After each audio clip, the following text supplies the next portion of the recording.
ஆனைமுகனை தொழுதால் நவக்கிரகங்களும் மகிழும். நல்லதே நடக்கும், நல்லதே நடக்கும்.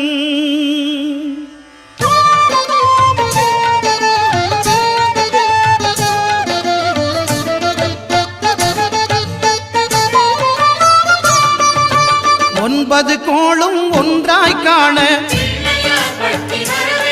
அங்கு கற்பகம் என்னும் கடவுளின் மெய்யில்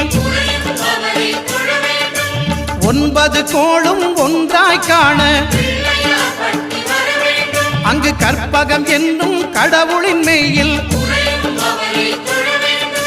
சூரியன் முதலாய் 9 கிரகமும் பலவித குணங்களை கொண்டிருக்கும். எங்கள் கற்பக தருவில் அவை வரும்போது ஒன்றாய் சேர்ந்து பலனளிக்கும்.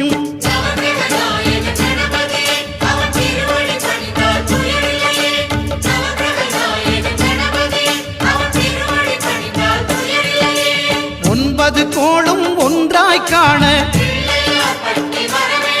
அங்கு கற்பகம் என்னும் கடவுளின் மெய்யில்